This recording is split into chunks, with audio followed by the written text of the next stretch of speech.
I'll start off with my theory on kind of what I've come up with and point me in the right, wrong direction, whatever. I've kind of decided over my research that in a lot of cases, the way that life insurance is talked about, it makes sense for people who have the capital to overfund it, and it doesn't always make sense if you're not in that position. But I also realize that that's a little short-sighted because people build wealth with age. So if you start earlier and build into it. So I guess that's kind of where the extent of my knowledge is. I personally have a term life and I invest the rest, but I'm also open to acknowledging that I probably do need to look into a whole life strategy here soon as well. So I don't know. Awesome. Let me dive in here. So the first thing I'd like to say is that I've learned from experience, and that's a nice way of saying I've learned from mistakes. So I try to tell people, if you can learn from other people's mistakes, that's superior to learning from your own. So number one, I would say this: most life insurance that people own today and most life insurance policies that people are being quote unquote pitched, I probably would not do them personally. So keep that in mind. You mentioned, David, a term policy. I'm actually not even a fan of term insurance. I think if that's all you can afford, you should do it. But I think if we're going to look at money and we're going to look at, try to factor everything in that financial decision, as opposed to just looking at it maybe in a silo, I think we might come to the conclusion that term might actually be too expensive. So number one, let's start here, because again, I think most insurance policies that people have, I wouldn't own, and most insurance policies that people are being shown as something they should buy, I wouldn't own. So I'm going to start with a term called infinite banking. And I'm going to say that I am adamantly opposed to infinite banking. So this is going to get a lot of people riled up, excited, interested, intrigued. Before I explain why, let's talk about some other terms, because you might hear different things. You might wonder, well, is that what infinite banking is? Is that what Will was talking about? So infinite banking, bank on yourself, becoming your own banker. These terms are all really describing the same thing, which is this infinite banking concept. The infinite banking concept, I believe, was created by a man named Nelson Nash. He's recently deceased, 3 years ago, I think. And people put their own spin on it and put their own name on it, but they're really packaging something that he created. Full disclosure, many, many years ago, probably 15 years ago, I've lost track of time, someone handed me Nelson Nash's book. It was this big black paperback book, and I read it, and I thought it was a good concept. The numbers in the book made sense, the theory made sense, and so I decided that was something that I wanted to do personally. So some guy helped me get a policy, an infinite banking policy, and he said, here you go, you're ready to rock and roll. Well, it didn't work. It didn't work like it said in the book. And so I am a analytical person. I love numbers. I love spreadsheets. I like to take things apart. I still remember when I was in grade school, I wanted to know why when you clicked a pen, it stuck out, and why when you clicked it again, it stayed in. So I would take the pen apart and I would say, I need to understand this. So I took the life insurance policy apart and found all of the problems with infinite banking. And so I'm going to go over what those problems are. And I got to a point where I was so frustrated, David, that I made a decision, which was we had come up with something that actually solves the problems and actually works. And I believe there is the solution that actually works. So if I'm too familiar with it, the infinite banking concept is this idea that if you can run your life, your financial life, through a life insurance policy, you will be better off financially. So if people want to read these books, they can, but to save you some time, the Becoming Your Own Banker book by Nelson Nash, who created this concept, he talks about in his book buying groceries with a life insurance policy. He talks about buying vehicles, cars with a life insurance policy. He even talks about paying taxes with a life insurance policy. So I've heard it all. Whether it's groceries, whether it's a car, whether it's a vacation, people talk about buying plane tickets, upgrading to first class using your life insurance policy. The list goes on. That is what I think does not work, okay? And it doesn't work for a myriad of reasons. The things that I just mentioned are largely expenses. And so what kind of a bank account do we use for expenses? We use a checking account for expenses. And so if we really wanted to break it down, we'd say infinite banking says, take your checking account, replace it with a life insurance policy, and you're gonna end up with more money. I don't think that's gonna work. That's problem number one. I'll get into that more in a second. Problem number two, which might be the biggest problem, is human nature, okay? We can't avoid human nature when we're thinking about building wealth, when we're thinking about investing, and when we're thinking about doing some sort of a complex strategy that's going to involve you and who you are. And so human nature comes into play here, and the amount of tracking and making sure, you know, money's getting paid back and interest payments are being made, and what money do you actually have and what have you spent it on is a full-time job. And I've never found anybody that's able to actually do that with the so-called infinite banking concept. And so human nature gets in the way. You don't really track it. You don't really understand what's going on. Next thing you know, you're upside down. And so that's the second problem. The third problem is the biggest cost of life insurance is never volunteered by the people selling life insurance. The greatest cost of life insurance. And so if people stick around and they listen to this full podcast, you will hear, most likely for the first time in your life, what the actual biggest cost is with a whole life insurance policy. And I will tell you what that is. So if we combine the fact that you're supposed to have these expenses that you're now going to buy with a life insurance policy, with the fact that it's going to take more work and human nature makes that more difficult, that's why this doesn't work. When you borrow against a life insurance policy, that has a cost, right? That has an interest cost. And so you're now taking an expense, whether it's groceries or a car, and you're now adding interest to that expense. How are you going to end up better off adding interest to your expenses because you have a life insurance policy? The reality is you're not. The interest would have to be far less than what the policy is going to earn you. And if you look at most of these policies, that's not the case. So huge problems with infinite banking. I tell people, please, whatever you do, don't do infinite banking. It's going to be an exercise that you're going to one day regret. It's going to frustrate you. You're going to lose money. So if I can catch people early on enough to have them not do it, great. If I catch people that have already started, we can fix it. If you want, we can fix it with something called a 1035 exchange. I'm guessing your audience is very familiar with 1031 exchanges. This is just 4 sections in the tax code away from each other. They're very similar, but you can exchange one life insurance policy for another. It's not a taxable event. You don't even need a QI, and you can fix a policy that you currently have. Oh, that's cool. So those are the big pieces on why infinite banking doesn't work. I'm going to mention one other thing. The type of life insurance company that you use is crucial. And this is not really explained very well, in my opinion, on the front end. And sadly, most people that are pitching life insurance only sell one company.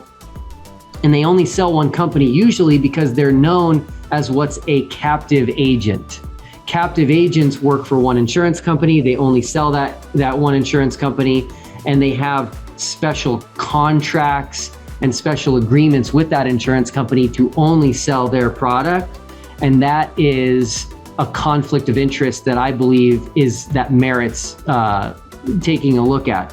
You can't avoid all conflicts of interest in life, and so that's not the point. but there are going to be conflicts of interest that you should be aware of, that should be disclosed on the front end, and that doesn't happen here. So let's talk quickly, high level, what are the different types of life insurance companies, and then I'll get into some more details that matter. There's really three main types of insurance companies. You've got stock, you've got mutual, and then there's a third called fraternal. I'm not going to talk about fraternal life insurance companies. They're very rare. If you're doing business with a fraternal life insurance company, it really means you have a desire to help another organization, whether it's the Knights of Columbus, whether it's the Catholic Church, whoever. That's what a fraternal life insurance company is. And so people that do business with those insurance companies, it's really not for what that policy is going to do for them, even though it might give them some benefit. It's because they want to further benefit some other organization. So fraternal life insurance companies, they don't work if you want to have a life insurance strategy that works.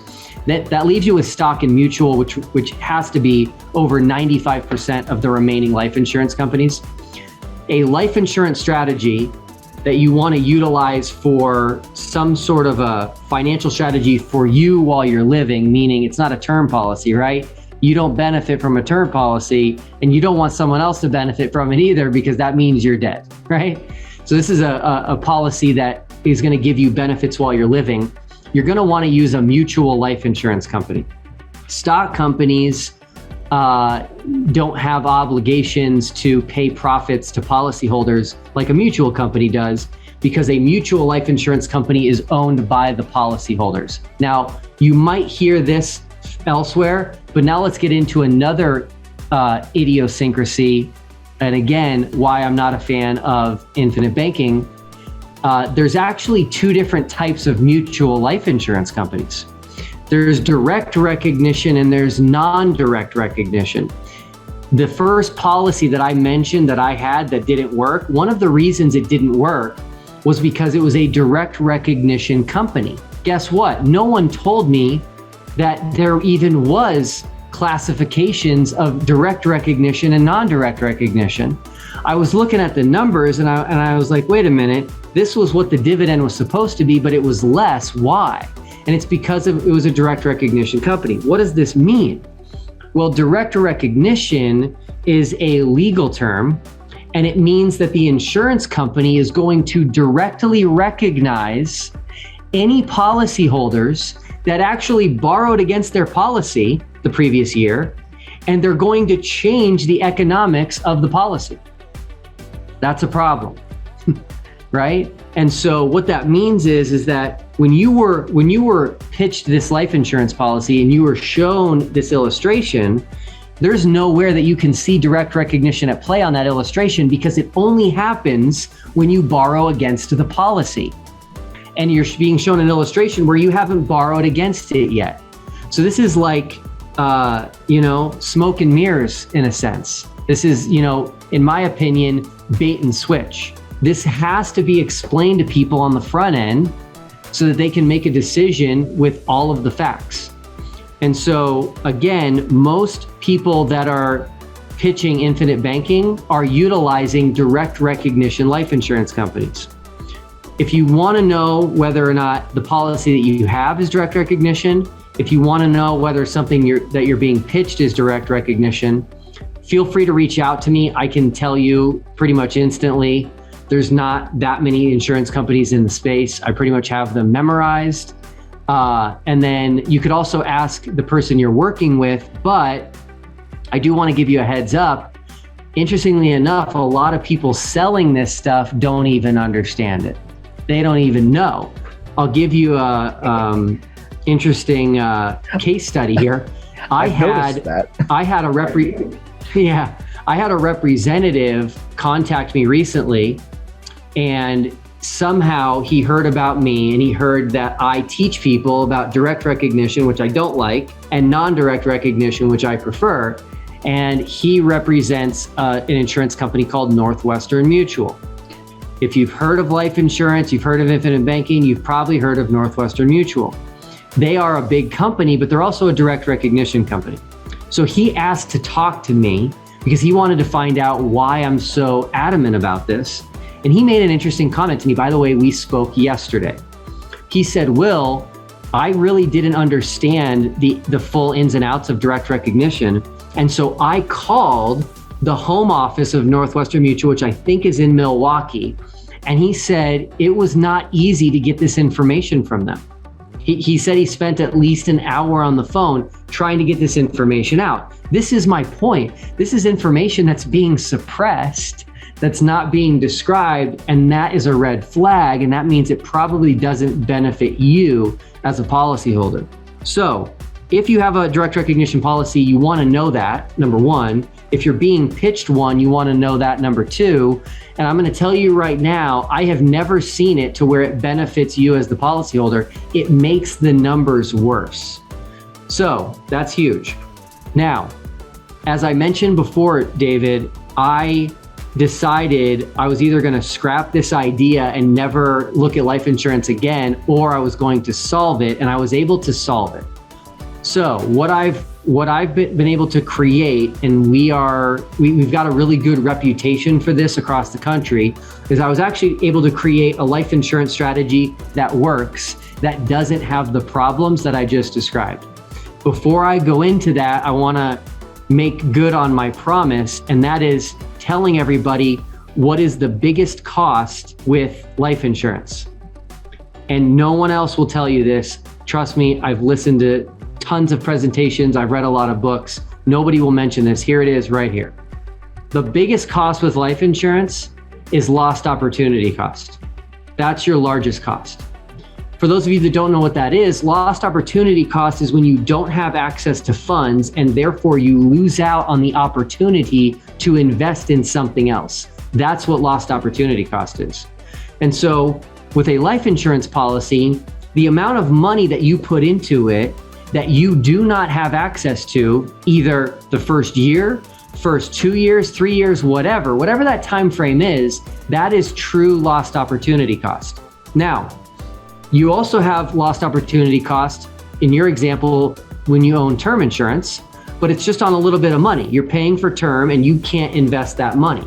So we need to look at whole life insurance the same way and say, if you put in $25,000 into this policy and you can't access any of that $25,000, that you have lost opportunity cost on that money. And so any type of financial projection, financial numbers, comparative analysis on should I do this whole life insurance policy or should I not, has to take in that lost opportunity cost, and nobody will do that. That's the key. I'm so glad most you whole said that. Because most whole life insurance, sure. Yeah, it's huge. Most whole life insurance, just I would call it off the shelf whole life insurance, you're going to have access to almost nothing that you put into it for at least the first year. That's unacceptable to me. I love to invest when I find a deal, and it's a deal, and I want to take advantage of it, I've got to have liquidity. I've got to be able to use my money to do that. So that's off the table. Now, some people that have experience, even some people in this infinite banking movement, if you will, they're gonna say, well, I'm gonna come to the rescue, and I've got this incredible magic rider called a paid up additions rider. And if I put that on your policy, you're actually going to have access to some of your money early on. Okay, they're right. Now, I still don't like it. Why? Number one, the paid up addition riders that they're putting on these policies, I don't use them. And I don't recommend that people use them for a couple of reasons. Why? Number one, this is the biggest one. If that rider is not removed from the policy at some point in the future, usually around years 6, 7, or 8, that life insurance policy becomes what's known as a MEC, M-E-C. It stands for Modified Endowment Contract. If a life insurance policy ever becomes a MEC, you have just lost all of the tax benefits of the life insurance policy. You now really don't want to touch that money until you're 59 and a half, and it becomes this vehicle that you don't want anymore. So avoiding MEC is key. And I'm going to tell you, unfortunately, these people selling it don't stay in the industry long enough. And come year 6, 7, or 8, when you need someone to tell you and help you to take the rider off properly, they're nowhere to be found because they're off in some new career. So this rider that they're saying comes to the rescue, it doesn't really come to the rescue. It's what it's going to do is it's going to cause you future problems. And my plan here is for you to not have any future problems down the road. Number two, that rider is only going to give you about 60 to 70% liquidity of your money, which is better than zero, but in my opinion, it's not good enough. So my strategy, David, that I have personally created, I call it the bank replacement strategy.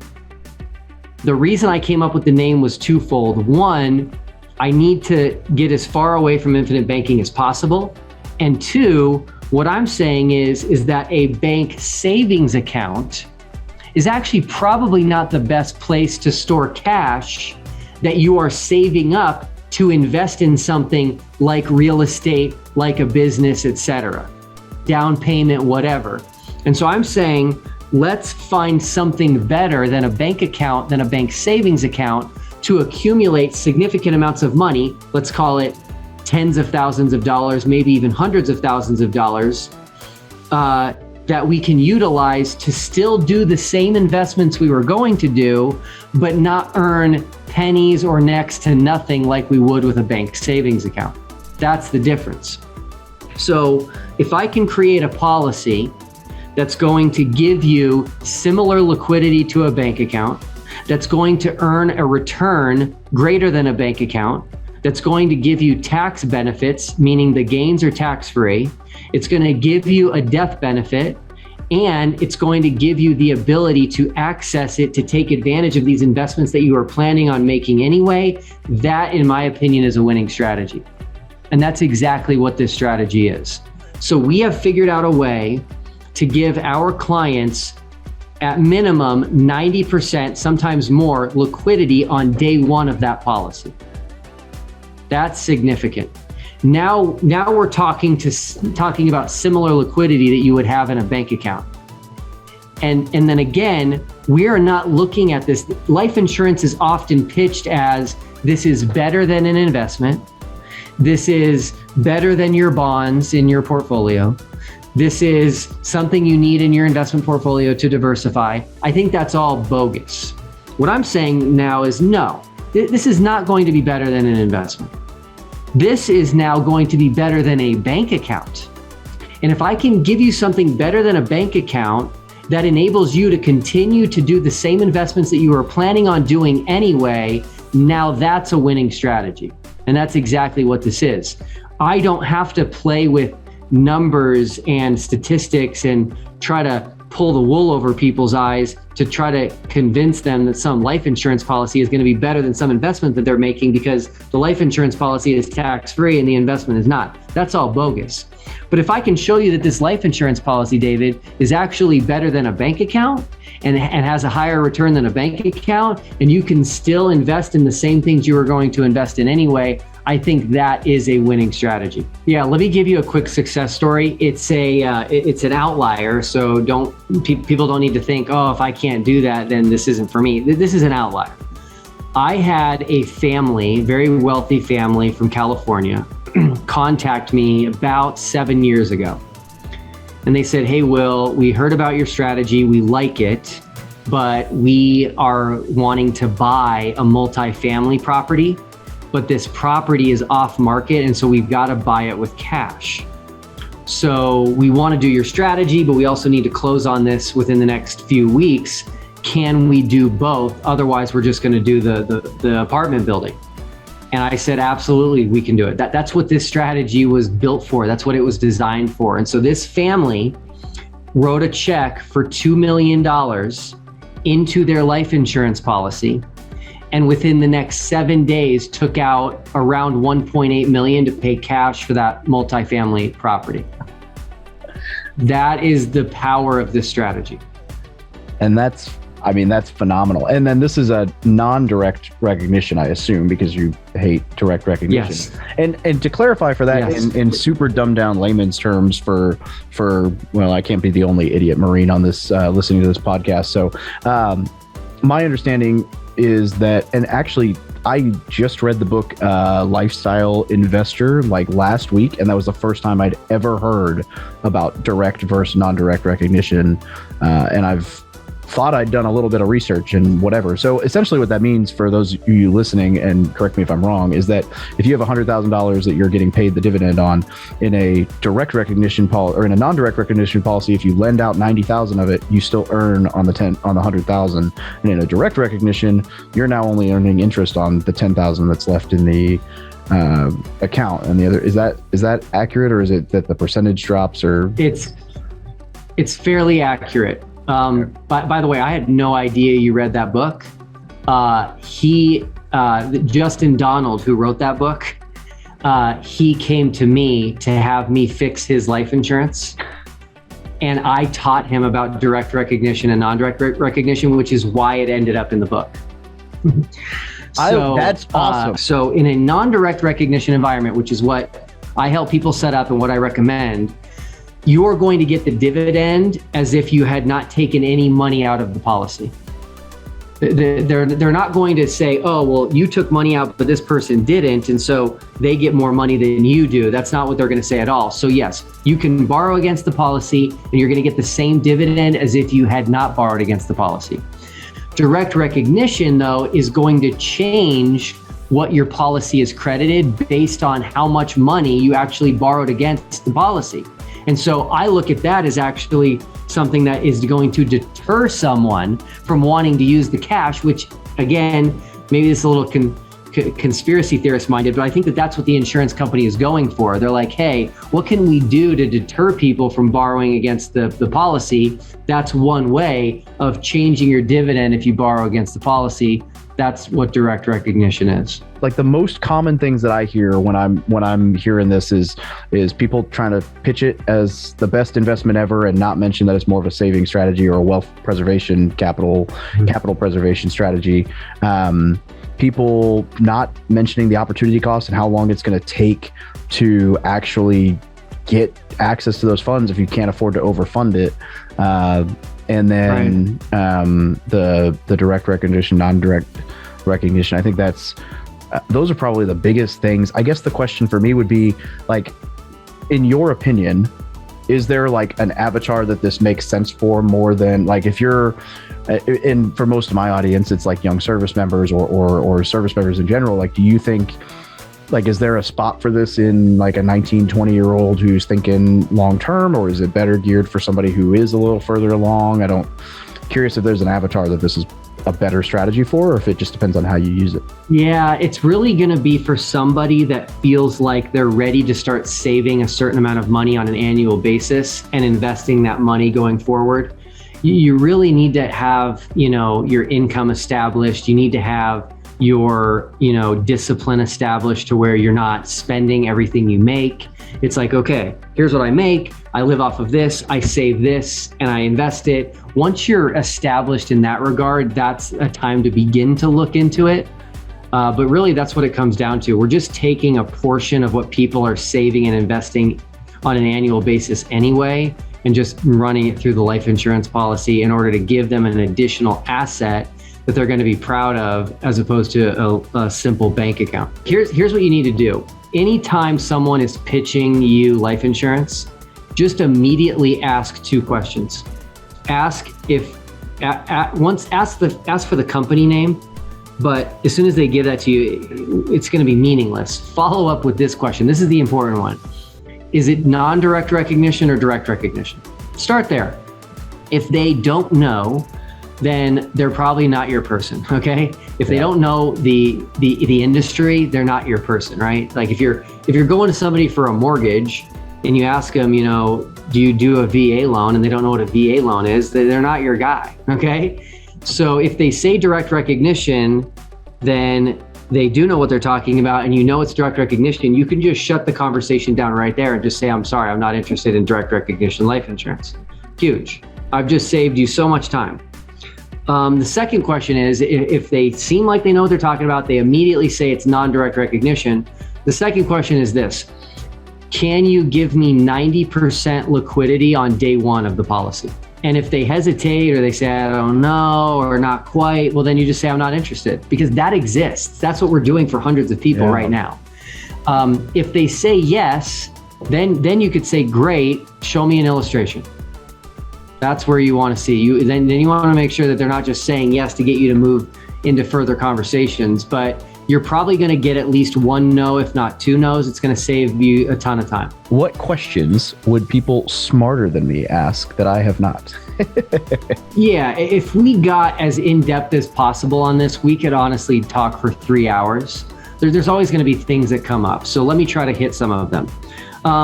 If you're not healthy, if you have serious health issues, you might not be approved by the insurance company, which means this strategy is off the table for you anyway. If you have health issues, it's fine. I'm talking about serious health issues. We're talking about, stage 4 cancer, diabetes, things of this nature. So let me give another really helpful tip for everybody that follows you and listens to you. You can do what's called an informal request with a life insurance company where you don't even have to give your name. You don't have to fill out an application. You don't have to take an exam. The informal request just gives your statistics, your age, whether you're a male or female, and then it gives, your health condition and any medications you're on. We can send that to an underwriter and they'll tell us if it's even worth going into underwriting or not. You have to take your health into consideration when you're looking at this strategy. There's a flip side to this coin though, which is if you're healthy now, you might not be the rest of your life. And so getting it done while you're healthy makes sense, because if something ever does happen to your health, even if you get cancer and survive it, they can't take away that policy from you, which you have at good health rates. So that's something to take into consideration. You can use other people's lives. So all the time not all the time, but frequently, we have either a husband or a wife that has health issues, but they still want to do the strategy. We can do that on the spouse, no problem. Let me mention this one. This is a question that somebody smarter than both of us asked, and I learned from it. The question was this: does the size of the life insurance company matter? And I didn't know the answer to this at the time, and I now know the answer is absolutely. I categorize life insurance companies into 3 categories: small, medium, and large. What I've learned over time is that large life insurance companies have the resources and wherewithal to make investments that the small insurance companies do not have the ability to.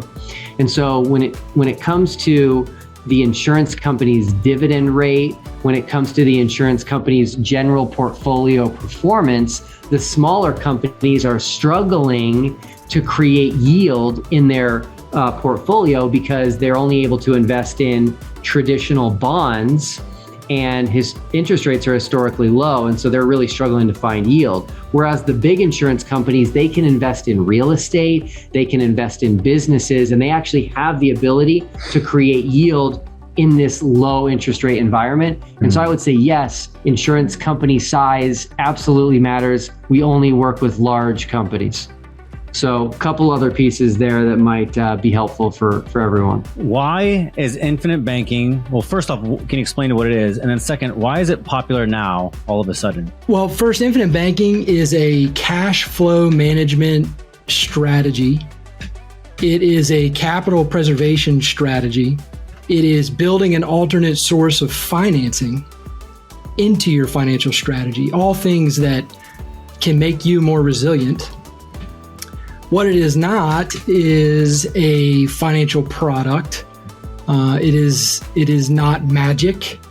And I think that the reason it has taken off recently, it just has to do with, in my opinion, social media and the ability for anyone really to kind of position themselves as practicing or helping you implement infinite banking, which is a concept. It was not developed, but it was made popular, and the term was coined by Nelson Nash with his book, Becoming Your Own Banker.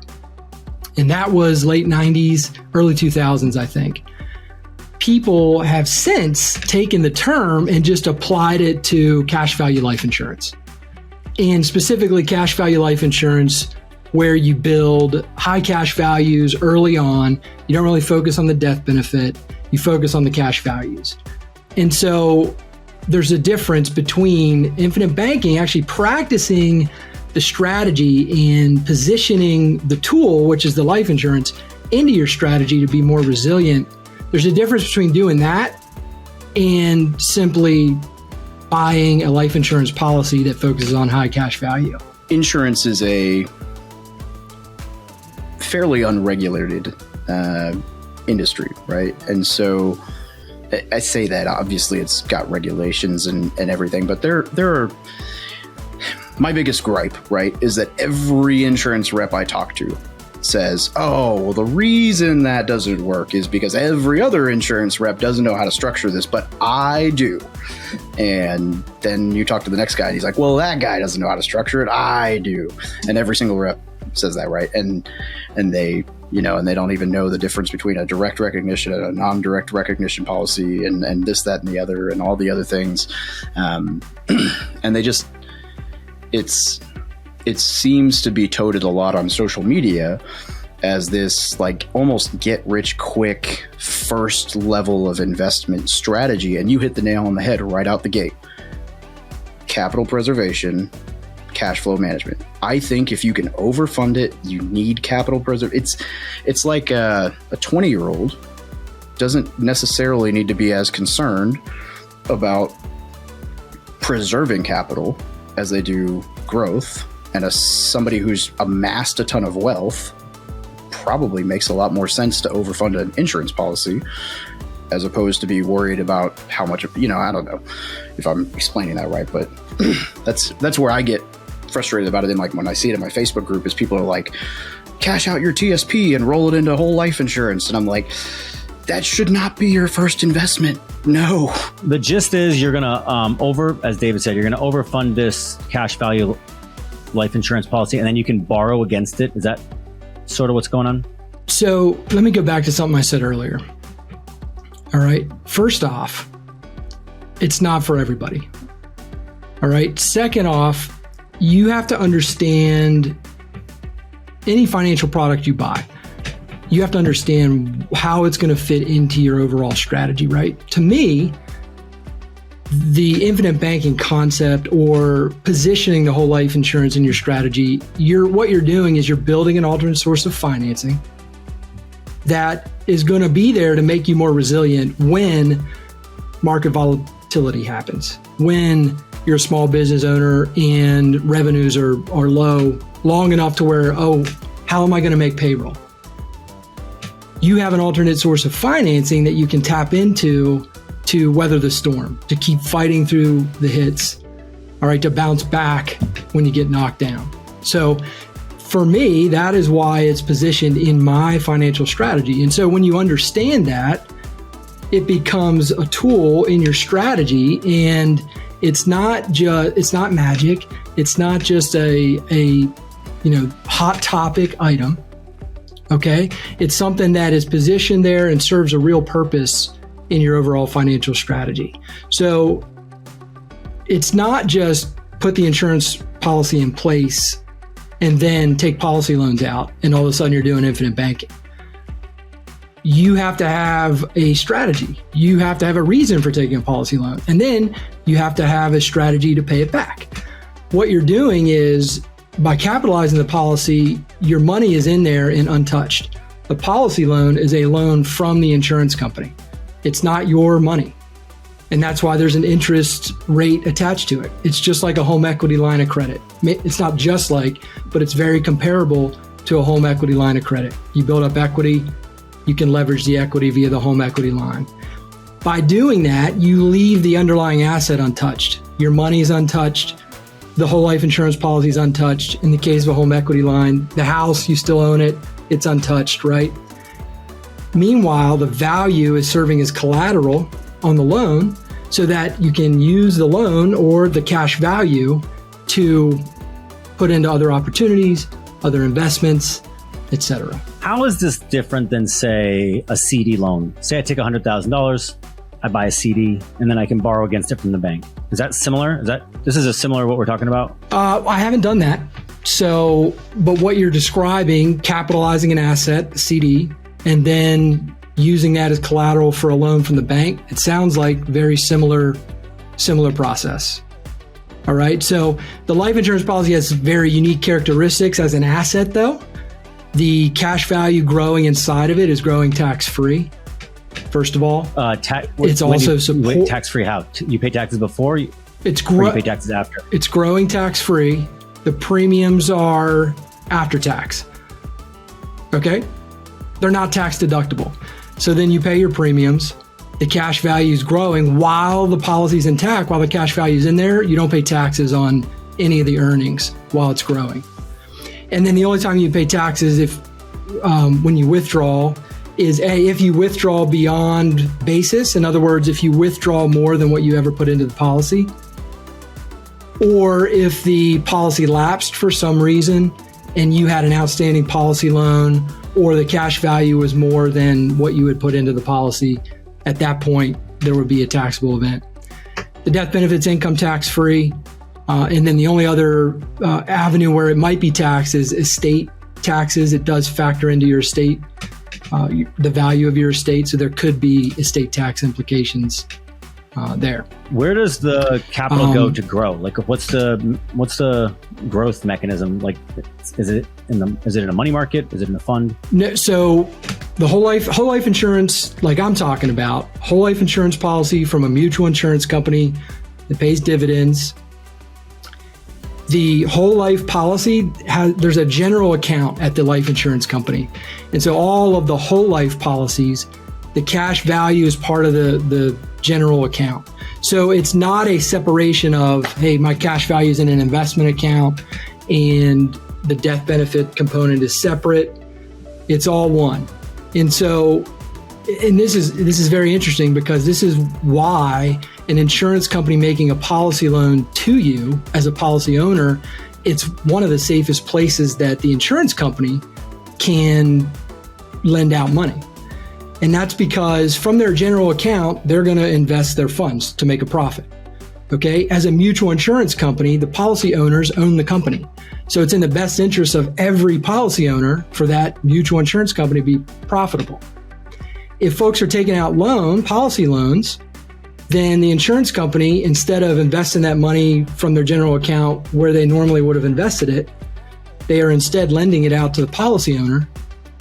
And so that is where the interest component comes in. So the insurance company is going to charge an interest to the policy owner for borrowing against the policy because they could have invested that somewhere else and earned money for the company and all of the policy owners as a whole. Right? What do I make? If I say I'm going to give you $100,000 with the idea that it's going to sit there, like you said, safely, and if I need to, I can borrow against it.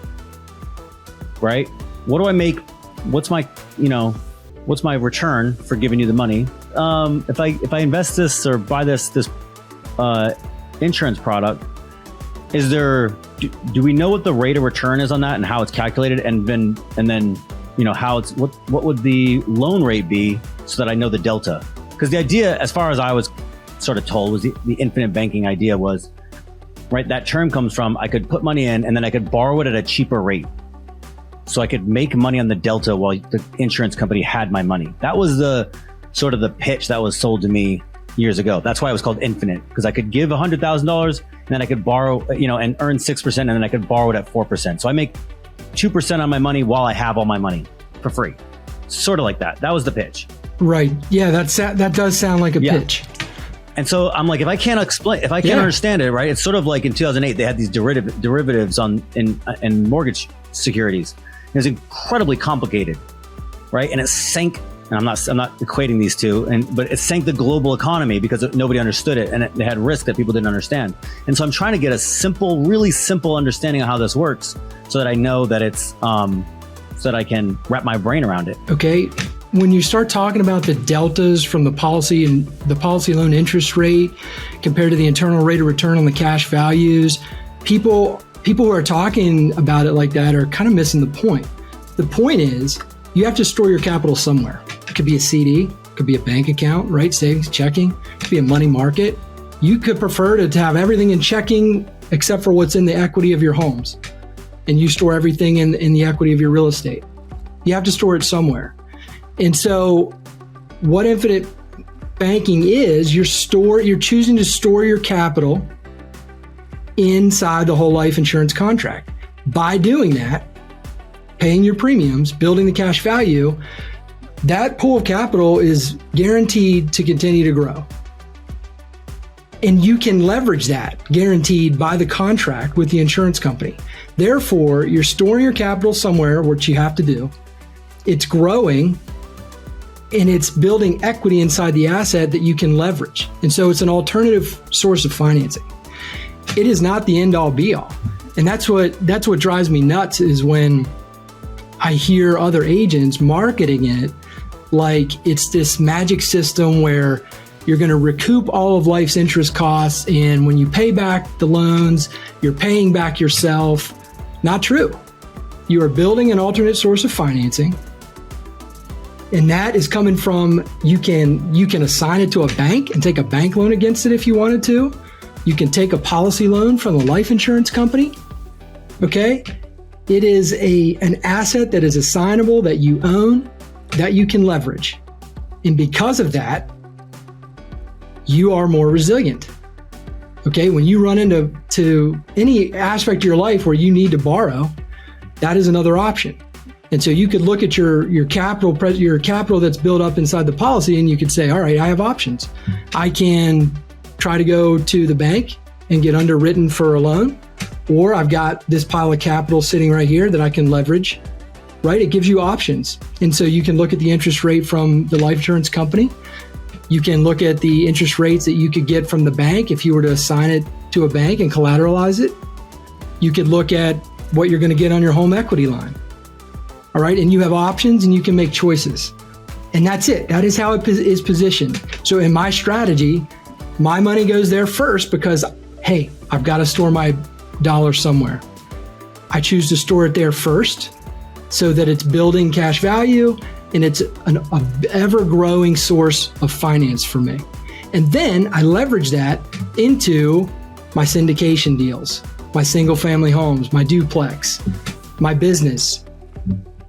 I've leveraged it for, this is not the ideal thing to do with a policy loan, but the point is I can do it. And so I've leveraged it for a car. I've leveraged it to go on vacation, right? That is not the ideal way to utilize a policy loan. However, it provides resilience. It provides me options. That is how I position my own life, and that's how I describe it. And so, people with large real estate portfolios, you got all this equity in your home.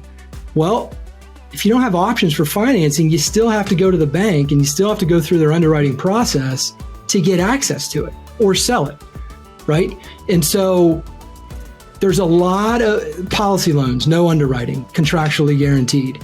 Policy loan payback, you determine that. Whatever works for you.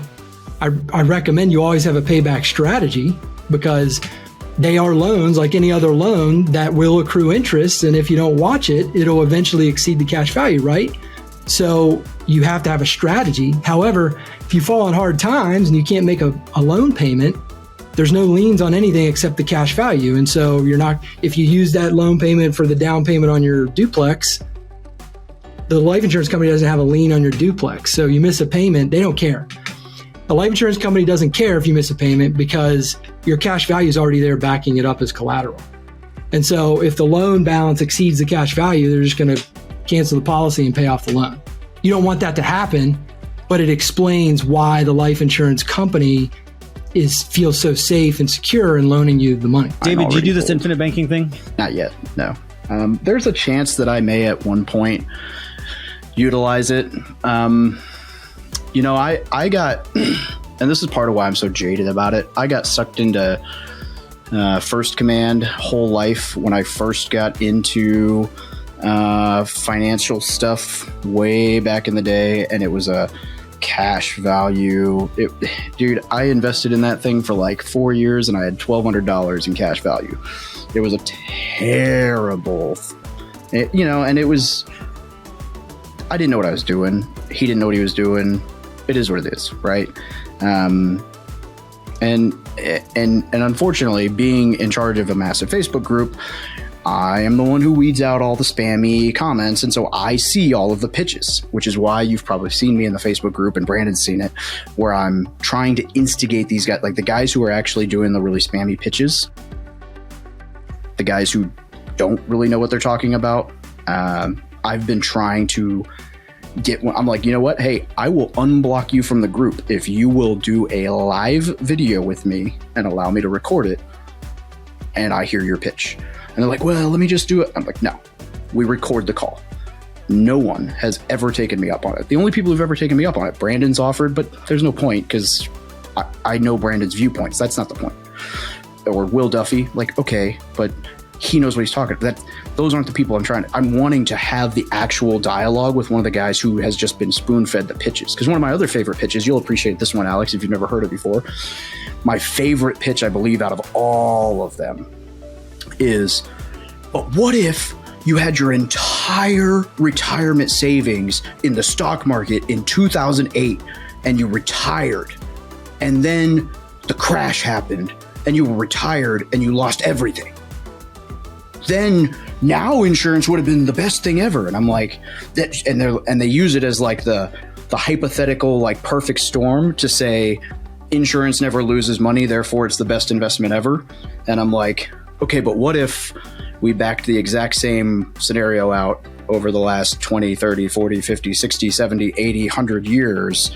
It's like insurance is, because they try to say it's an investment strategy rather than a capital preservation strategy, and they're different assets, right? And I have nothing against insurance as an asset class. I just have something against it when somebody tries to tell me that it is a, get rich quick strategy as opposed to a capital preservation strategy, which I agree with you. I was having a conversation the other day, and the bottom line is, if you have to make it seem like this incredible, magical thing, and it can't just stand on its own as, hey, whole life insurance has been an asset class, has been an asset for hundreds of years, and there are tons of ways that it can help you in your estate planning, in your capital preservation, like we've been talking about.